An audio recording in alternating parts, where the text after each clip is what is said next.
Et nous en venons au fait écho du jour avec Éric Le Boucher. C'est l'annonce par Samsung de nouveaux smartphones pour concurrencer Apple. Mais la firme californienne semble avoir déjà gagné la partie du haut de gamme, hein. Oui, souvenez-vous, en 2012, Samsung, en pleine lancée, disait qu'elle allait écraser Apple comme elle avait écrasé Nokia sur l'entrée de gamme. La guerre des portables de haut de gamme semblait tourner en faveur de l'Asie. Après avoir battu l'Europe, ce devait être le cas des États-Unis. Apple souffrait en plus, souvenez-vous, de la disparition de son génial fondateur Steve Jobs.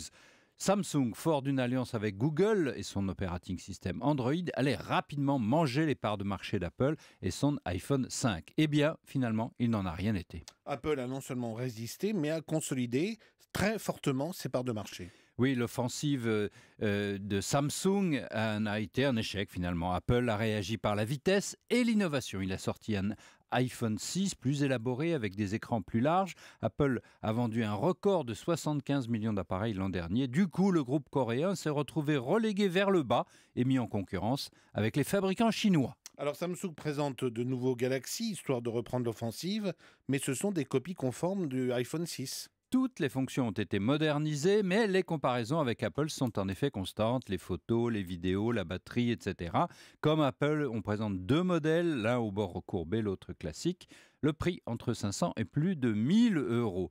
Tous deux ont des fonctionnalités de paiement. Alors ça, c'est la nouvelle arme fatale contre l'iPhone 6. Le smartphone nous servira de porte-monnaie. La guerre se tourne donc vers l'enrôlement des banques, des Visa et autres Mastercard.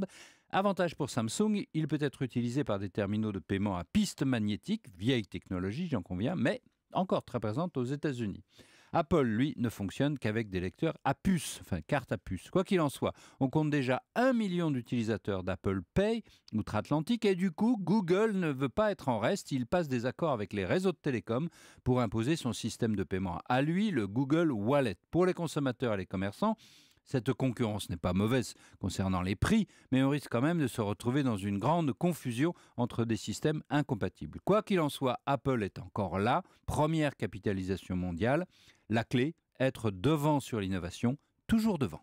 Merci, c'était Éric Le Boucher.